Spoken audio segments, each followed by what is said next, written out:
Anggih no. Aduh,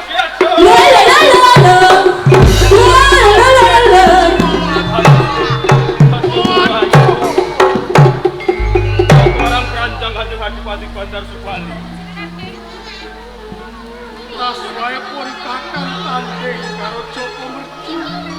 Senopati saka kraton Mojopahit Yaji. Ngantipun kakang tatuarang kanjeng kaya ngene merga kena sungate Joko Mercu Yaji. Monggo sadaya. Pun kakang wis ora kuat merga wis akeh irine getih Yaji. Mula kanthi kuwi pun kakang wis ora kuat waleske patine Dara,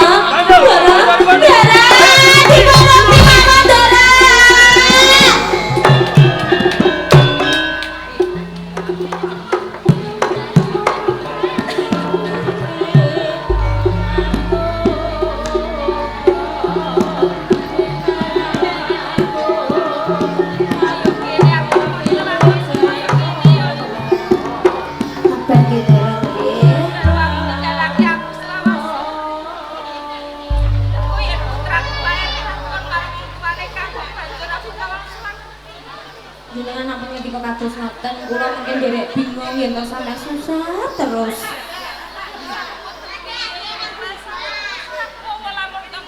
Nggih kok kebangetan nggih Ndara nggih. Nggih. Putranipun jenengan lho Ndara.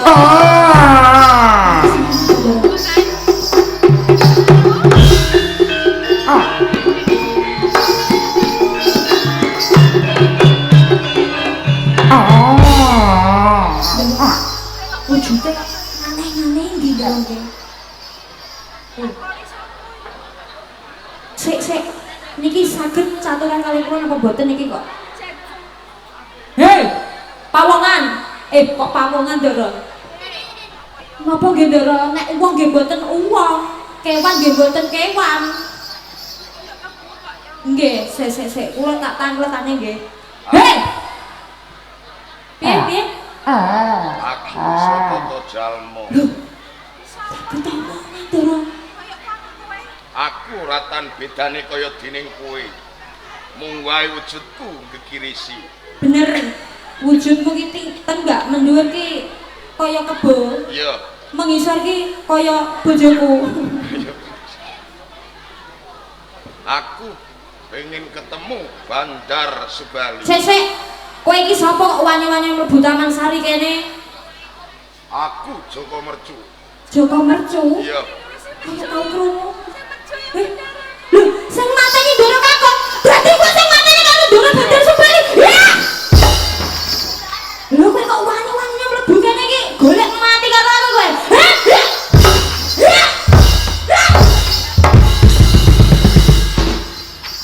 Pun kula pateni Ndara. Pun kula pateni. Lho, kok urip wae? Ketoprake dhewe ya. Aja purare. Ana kebu kok diajar karo mbane. Lah kowe ya kurang ajar kok iso. Wong nggonku ora ajar. Lah kowe iki ngerti apa ora? Nek garwane Ndara Bandar Subali iki lagi wae meteng gedhe, wayahe ngelairno bojone malah pateni lho. Sing luput dudu aku ning bendaramu Bandar Subali. Ono ae. Apa kok? Ono-ono ae. Ora percaya aku. Ora percaya sing luput bendaramu mergo apa? Dhewekne wis wani mirong Kampuh Jingga. Gajah gelar bondan tanpa ratu. Wis mentang pranatan ana ing Mojopahit. Wis pas kalamuntuh Bandar Subali jengkelang dadi batang. Ing ngunduh poing pakarti. Welas manggon ngendi?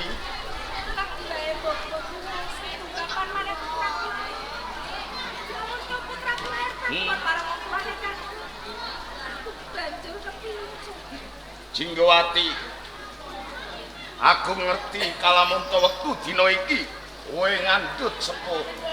Kalamunta ing besuke ana lair punang jabang bayi. kanggo nebus dosa lan luputku. Kalamun tono lairipun nang Jabang Bayi, aku saguh sing dadi bapake. Iya. Kok enak temen-temen duwe ndara. Ya kene. Lho. Lah nggih. Wong bojone jeneng mau dipateni, mungkin nek jenengan ngamuk sithik mah disembelih kelakon ndara. Ampun gelem. Gelem ora. Ampun gelem ndara. Jinggo wati aku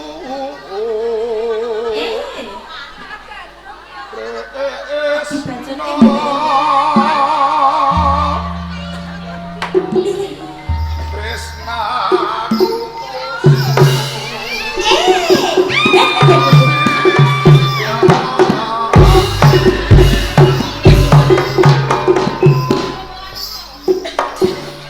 malah bacot gandrung barang. Wah, tresno karo Jinggoan. lara apa kang si netya Kulo wani ndara.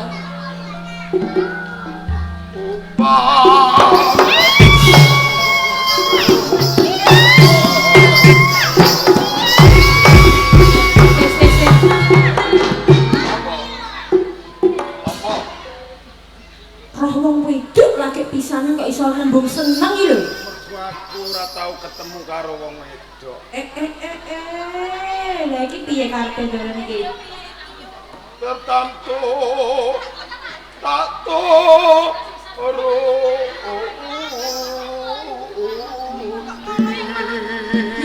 Piye ndara?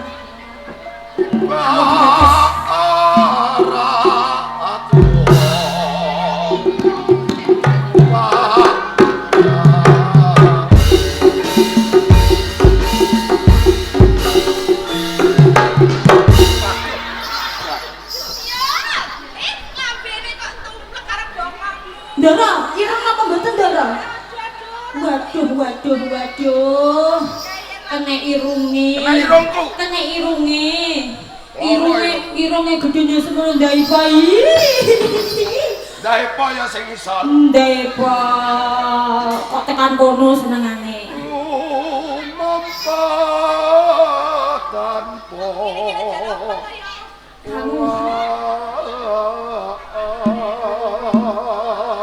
was ing madyan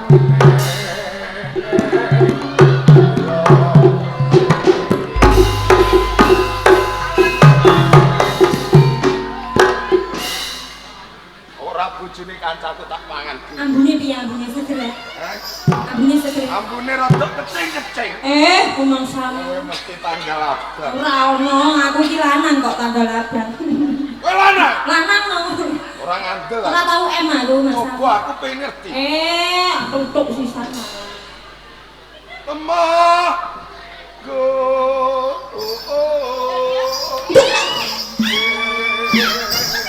Alambah.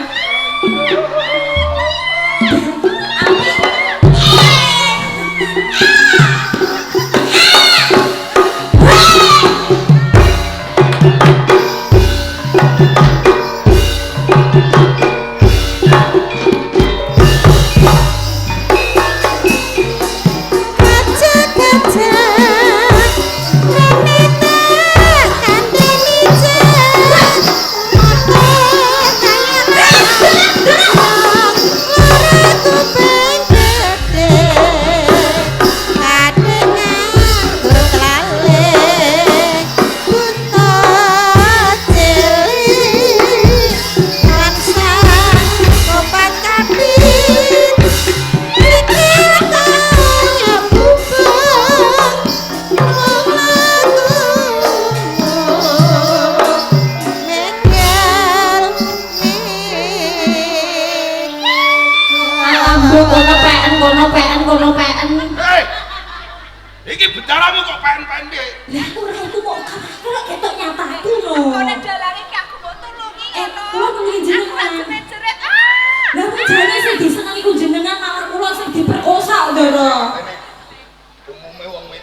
ngene. Saya mau golek yo ngene iku terae kok kebo.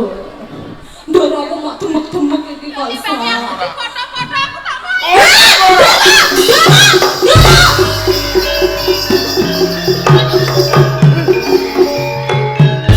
Pengulai aro baru. Lah, Ora mung ora ana kowe kelakon bendaramu tak prawoso. lah ora ana bendera aku yo gelem ayo. Ora sudi. Kok iso? Darah padha ae. Ora. Olahmu ora kaya bendaramu. Lho malah kok uwil kok iso. Masa? Ngene yo, Bu. Kowe rasa minggat. Mergo aku welas karo kowe saiki dadi abdiku. Ya wis aku melu. Minangka dadi paseksen ya. Mergo bendaramu wis tumekaning Pati Bandar Subali, tak lungguhi kanthi jejuluk Bupati Kebo Magelang.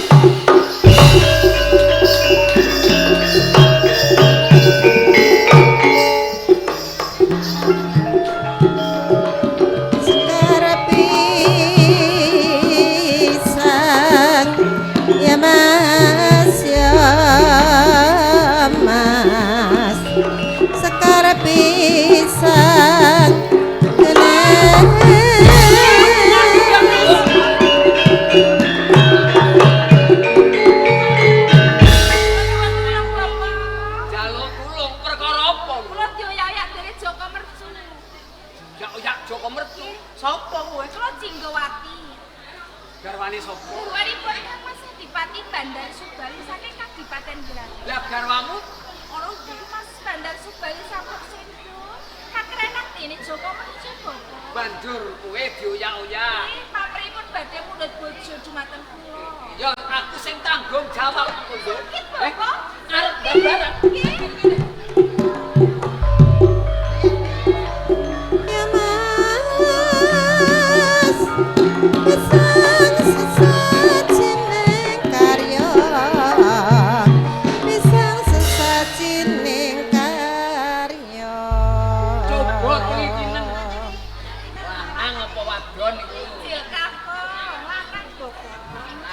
Sapa nduk? masa borong panjenenganke mawon.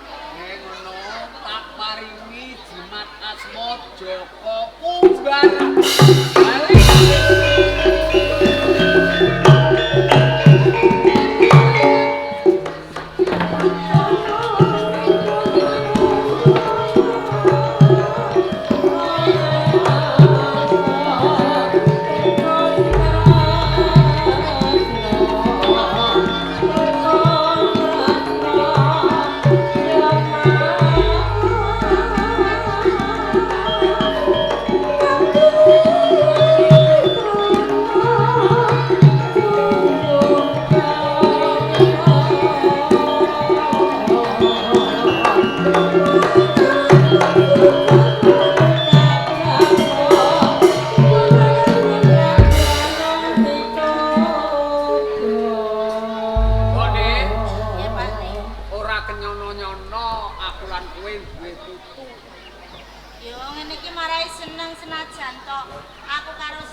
Ora-orane anake Priyadung dhuwur.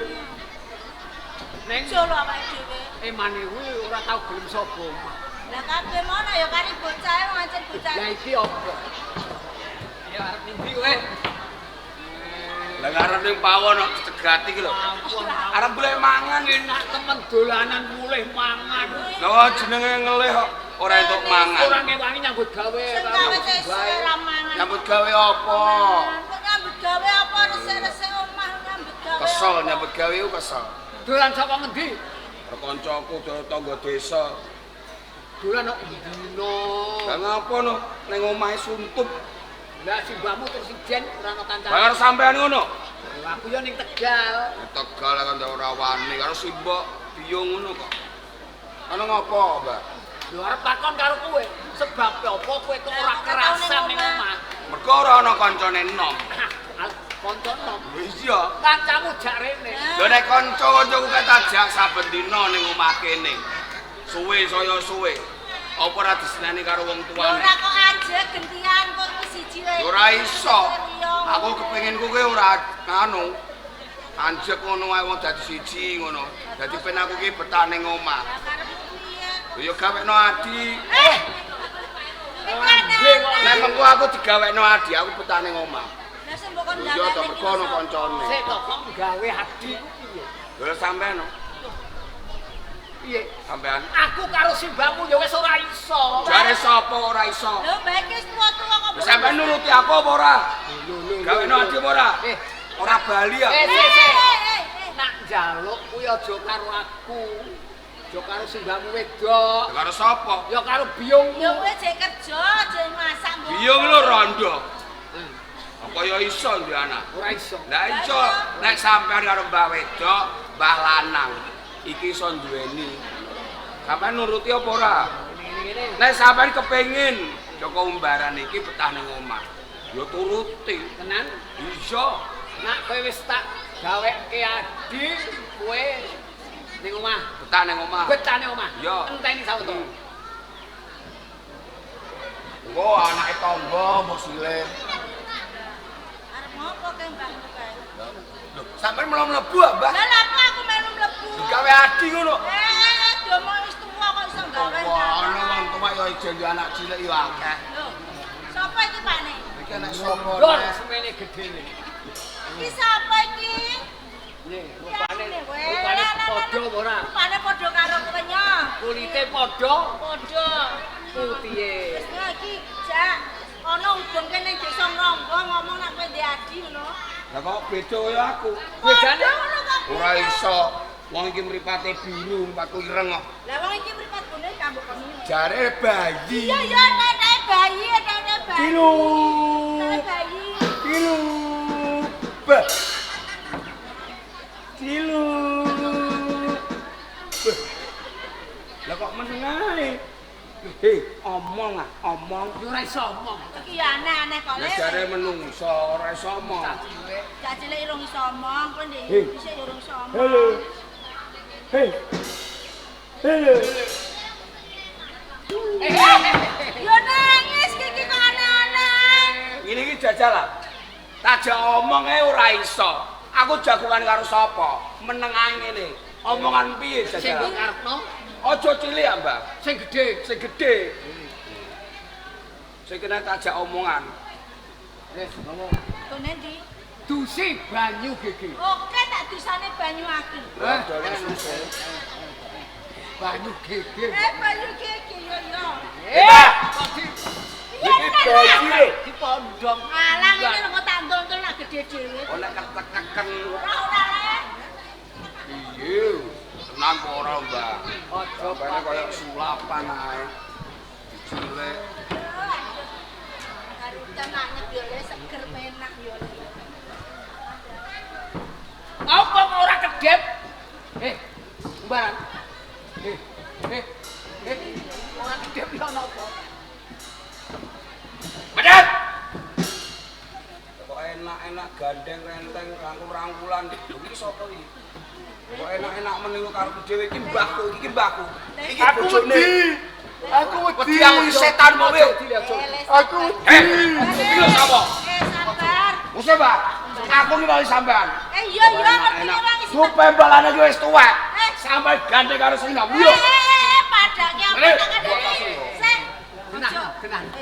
Aja nesu dhisik tok senane kono. Ora nesu iki ne. Lho sampean iki mbakku. Njaluk Adi. Njaluk Adi mah adimu cilik. Cilik. Lah mbok kon gedene to? Iya. Lah iya lah iki bedodol semene gedhe ki adimu. Tak colok-colok nang banyu gege. Ora iso. Ora iso piye? Mau mripate biru iki uga. Lho lah kon ripater tak sulap dadi ireng kok. Reng. Moh. Kowe nakal. Kok nakal-nakal Ngene piye? wae. Lah aku lagi roh kowe kok. Aku yo lagi karo kowe. Padha kowe gandeng karo mbahku iki lho mbahku itu. Kae mbahmu itu. Mbahku itu. Ayo mbahku. Ora iso. Mbahku. Lho ki mbahku. Mbahku. Lho kok iso mbahku. Putu ki yo mbae wong loro. Yo mbahmu, yo mbae kae. Mbah lanang yo mbae kae, yo mbahmu. Oh, ngono to. Iya iya. Kae mbahku. Yo. Lah iki Mbah lanang. Iki dolanan. Iya. Iku sapa sing keren iki? Kakakmu. Kok keren-keren teh.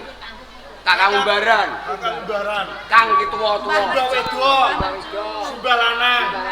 Kakang Umbaran. Sembaran. Lah aku sapa? Lha kok sapa kok malah takok? Aku njaluk jeneng, Mbah. Mbok jenakno pisan. Lah mau aku mbok gedhekne tok ya tak gedhekke. Aku njaluk jeneng sing apik, Mbah. Ala rasake jeneng sing apik ae, Mbah. Ngono jeneng sing Jenakno apik. sapa jajal? Brosot apa patok ngono lho. Ucap bagus. Jaman biyen kok jenenge ngono lho. Ini ya mbok nih. Mergo dumadi saka ari-arine umbaran nalika lahir tak simpen. Kene njaluk adi. Ari-ari tak puja. Kula jenengku Joko Puja. Joko Puja. Barang Joko Puja ni apik. Apik yo apik. Barang elek. Apik umbaran. Apik pujan. Apik umbaran. Apik pujan. Pujan kuwi adikku. Padha apike. Kowe karo aku iki tuaku. Kok kowe Lho iya no. tuwa kene, Mbah? Yo iso. Nek Kang kowe nyeluk aku Kang iku tuwa. Aku nyeluk kowe Idi. Kang Di. Heeh. Oh ya, Pak. Wis aja tukaran. Aku mau rong masak, aku tak masak dhisik ke dawur saloro ya. Aku ngehe pindang lho. Iya ya. Pindang ngehe ndasel tok. Awake pangan. Yes. Marem atiku duwe adi. Mbah. Ganteng. Marem mergo penjaluke Joko Umbaran sampean turuti. Njaluk adi sampean gaweke adi. Iya. Njaluk sing gedhe sampean gaweke gedhe. Kabeh mau iki ana pamrih. Pamrihmu apa le? Sampeyan nak ngerti dhewe. Joko Umbaran iki ra wis gedhe. Iya. Ora bocah cilik wingi sore. Heeh. Pantes golek gawean. Apik. Ya kene aku njaluk adi. Yen mengko aku lunga saka ana ing Gambir Seketi. Ning omah iki isih ana Joko Puja. Apa entuk Mbak aku lunga? Entuk. Tenan iki? Mbah takon. Nah, Nyambut gawe ning endi le? nyambut gaweku ning kutha gedhe, Kraton Majapahit. Ngono. Jare kancaku kae, Mbak. Kraton Majapahit kae akeh gawean. Mergo kutha gedhe. Negara gedhe kuwi akeh pegawean. Nah, tenan. Budalmu golek dina apa tak golekno dina apa saiki? Ora usah kesuwen, Mbak. Saiki ae. Saiki? Iya, ning melengku. Ora usah pamit adimu. Aja nganti Joko Puja niki ngerti sak lumaku. Kok tak hapusane? Aku jalan pamit. Hati-hati ya. Nggih.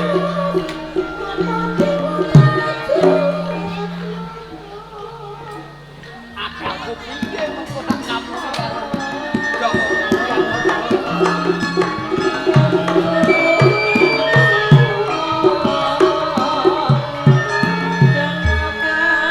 Mbah. Mbah, Apa? Kok lingak-linguk? Kakang Umbaran iki ana endi, Mbah? Ning Tegal le. Ning Tegal. Iya. Nyambut gawe, Mbah. Heeh. Yen ngono aku tak semusul. Aja. Aku tak ning Tegal ya, Mbah. Aku nak semusul arep apa? Yo kepengin dol-dolanan karo Kakang Umbaran. Nyambut gawe macul, kowe ra iso Macul. macul. Mengko yo ben aku ora bisa macul, mengko diwarai karo Kakang Umbaran. Jo nyambut gawe dhisik. Aku tak nyambut gawe, Mbah. Urung pantes nyambut gawe iki sik. Aku kepengin nawur Kakang Umbaran, Mbah. Aku rak bali mulih. Bali mulai. Yo. Mengko yo suwe. Kok iki seawan mesti baline Kakang Umbaran mesti sore. Kok ora mulih tak paranane. Parani, Mbah. Iya. Tak paranene aku yo, Aja, Mbah yo. aja. Wis tengok omah turu-turu kono lho. Tenan Kakang Umbaran iki ana Tegal. Yo, ayo tak keloni ayo turu. Simbah kuwi ora ngapusi. Simbah kuwi ngapusi aku apa ora? Aku selawase ora tau ngapusi ya, Le. Tenan, Mbah. Aku nak ngapusi lah malah dosa. Nah, aja ngapusi aku, Ini yo. Mbah. Tak bloko karo kowe. Neng kowe aja iri karo kakangmu yo. Ora, Mbah. Kakangmu rak wis gedhe. Heeh. Nyambut gawe. Golek duit kanggo minterno kowe. Nukokno sandangan kowe. Golek duit meminterno aku. Nukokno sandangan Mindangi aku. Yo, Ning ndi, Mbah? negara gedhe le. Ning negara gedhe. Mestine wae rame yo, Mbah. Rame kono. Ngono. Aku tak melu Kakang Umbaran lho, Mbah. Aja. Aku kepengin weruh negara sing gedhe lho, Mbah. Bali mulih. Kowe rak dijak rono. Ono yo, Mbah yo. Yo. Aku tak rono, Mbah yo. Aja. Aja bingung kowe. Aku pengen Wis weruh ado Kakang Umbaran. Wis ado kakang. Ora entuk yo, Mbah. Aja. Lho, Mbah, kae rame-rame ono apa, Mbah? Sawangan kae lho. Kae rame-rame, Mbah. Kae rame-rame, Mbah.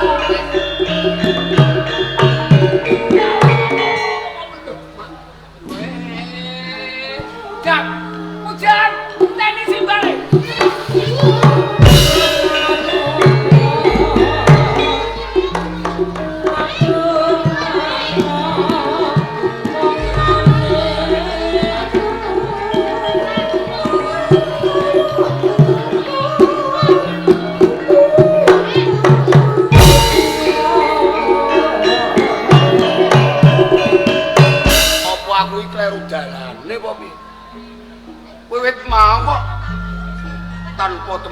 Kraton Majapahit. Wong liwat ning dalan kene wae wis ora arep takon aku takon sapa. Iki ana ing tengah ngalas. Piye? Ning kono ana glanggung prapatan. Iki dalan tumuju ning Kraton Majapahit iki sing ndi? Wes. Ora ono meh kayu.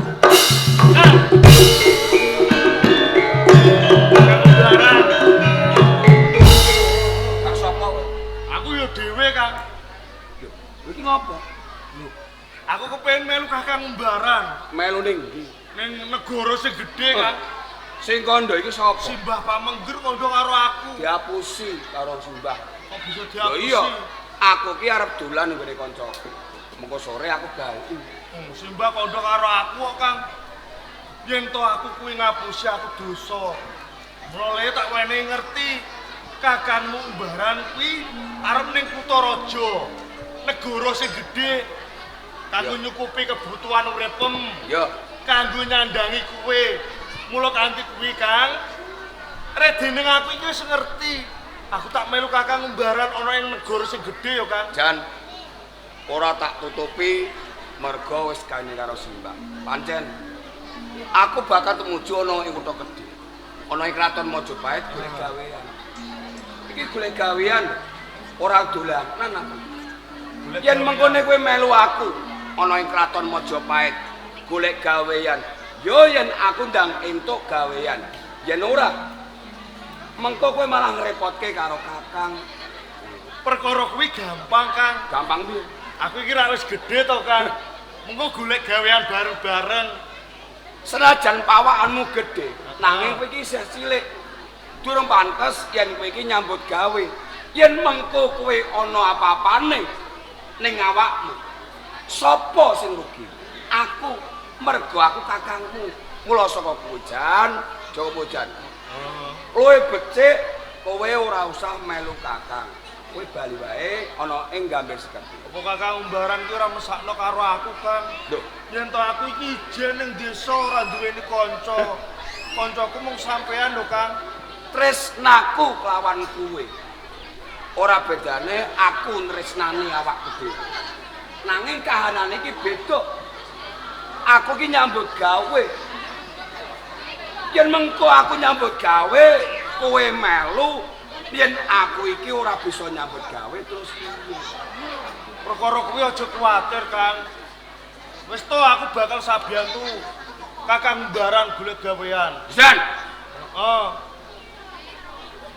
kowe kandhane pisan pindho kok isih ngengkel. Ya mergo aku ora kepengin pisah lawan Kakang Umbaran. Senajan kowe iki ora kepengin pisah karo aku, nanging aku emon mergo tresnaku karo kowe kembang ngerti. Yen mengko kowe ana apa-apane, sing rugi aku. Ngerti? Mula saka kowe tak jaluk. Saiki uga kowe kudu bali ana ing Gambir Sekerti. Bali, Kang, sampean tresno karo aku ya, Kang. tresno. Yen kaya ngono ayo Kang bali ning desa Wis, bareng yo. Ora bedane kowe. Yen pancen kowe tresno karo Kakang Umbaran, kowe manut apa kadhe kandhane Kakang Umbaran. Yen takon bali, kowe ya kudu bali. Iki jeneng tresno karo aku. Aku kepengin melu Kakang Pisan meneh. Umbaran. Bali apa ora? Melu, Kang. Bali apa ora? Aku melu yo, Kang. Bali apa ora?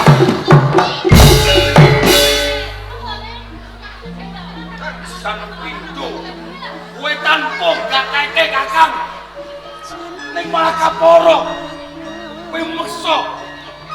Yo iki Aku iki salah, Kang. Itu aku kepengin urip bareng lawan Kakang Umbaran. Aku kuwi seneng. Seneng banget. kowe ora luput. Kowe ora kleru. Yo kene aku mek kowe. Aja nganti kowe iki ana apa-apane. Mergo aku tresno karo kowe, Kang. Aku mung duwe sedulur. Iki mung kowe. Aku eman. Aku lali loh. Yen mengkono kowe ganti pikiran karo wong. Kula serah kowe. kowe bojoku bali. Yen mengko aku wis entuk jamu gawe, aku bakal bali karo kowe. Aku kepengin melu kakang. Bali. Bali.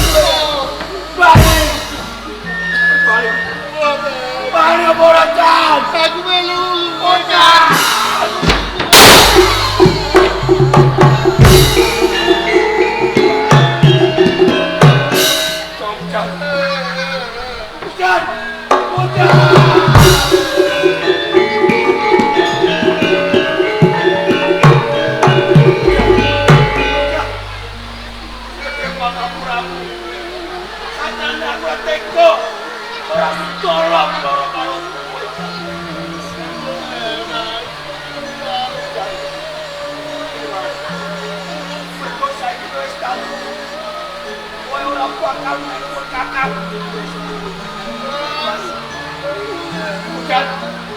Balik! Balik! Balik! Yen kowe tresno karo kakang, balik! Balik! Balik! Dan sing gedhe pangapuramu. Aku Eko Mentolo karo kowe.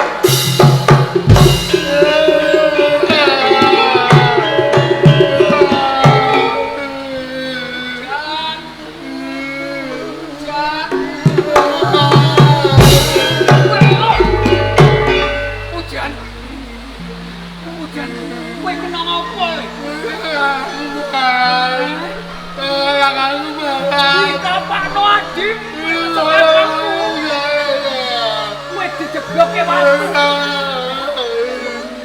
Pirang gugu karo wong tuwa lele. Kok mentolo banget kowe umbaran karo adikmu. Nanti rusak rupane yo. Ora apa-apa lek. Trimo. Gusti kang bakal malesake marang sedulurmu tuwa. Yo, umbaran tak dongakno le uripmu dadi wong kajen keringan kepenak ning mergo kowe miloro karo sedulur. Wong utang iki bakal nyaur. Wong nyilih tumuli balekno besok mbok menawa ki nodhatake marang Bathara. Kowe bakal entuk piwales sapa kowe? Jan jenengmu tak ganti ya, Le. Mergo irungmu